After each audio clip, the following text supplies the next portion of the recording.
Greetings, I'm Lamar Berry. Today we're meeting with John E. Wade II. He's the editor of the book, How to Achieve a Heaven on Earth. Also has authored a couple of other books, one on investing and one a deep reflection into himself of Deep Within My Heart. All three books are dynamic pieces of work, and today we want to delve more deeply into how to achieve a heaven on earth. John, how did this book come into your mind? What caused you the feeling of diving in and putting a piece of this kind of literary work together? In 2000, I first started writing about a heaven on earth, and I've been writing about it ever since, right up to the present. And I'll probably write about it for the rest of my life. I believe sincerely that we're at the beginning of the beginning. My calling is calling, not to dwell on what was or what is, but rather what can be. I came up with 10 elements which I believe are part of a heaven on earth.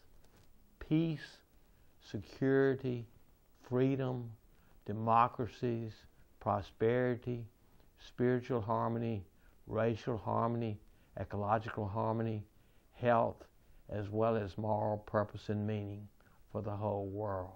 How powerful or how important do you think these overall 10 elements are to the world? They're all important because I think if we are able, with God's enduring steadfast love, if we achieve these 10 elements, amazing things would happen. There are elements within the book, there's a pledge within the book. What brought on those views as to how does that pledge guide your life? If there's any genius in me, I think this pledge is my E = MC squared. I will try to love and help create a heaven on earth. I will try to love and help create a heaven on earth. How did that evolve possibly into a broader vision of your eventually establishing World 10? I felt like the ideas in the book, the 10 elements in the book, were so important to establish a goal for the whole world that just selling books wasn't enough, and people reading the book wasn't enough. It needed to be taught. It needed to be emphasized. So your vision of the book now has evolved into recognizing that the 10 elements in the book are really the driving elements that are the infrastructure and the vision of what pulled together World 10. Absolutely. And the 10 elements are the macro view of the whole world. And then the individual can address it with the pledge, I will try to love and help create a heaven on earth. How does empowerment come into play with 10 elements? The imagination of the individual, that's what we want to empower. Albert Einstein said that imagination is more important than knowledge. And that great thinker was absolutely right in my mind. Knowledge is important, but imagination is more important than knowledge.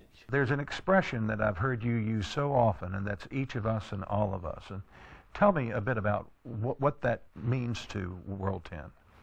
Well, I wrote in the preface that there's a hero inside each of us and all of us. And I really believe that. And I believe that the empowerment is to try to bring out that hero inside with each person we train or come in contact with. Bring out that hero. What can one person really do to try to make a change in the world? Think of some of the people in history. Christ, Muhammad, Buddha, Martin Luther King Jr., Gandhi, Mother Teresa, Nelson Mandela. All these people were just one person, each one. Yet what a massive influence they had on humankind. Is influencing people or making such a difference, is it the exclusive territory and domain of just those 1 in a billion? Certainly not. Every person has influence. And I believe that people who go out with a can-do attitude can do amazing things, literally.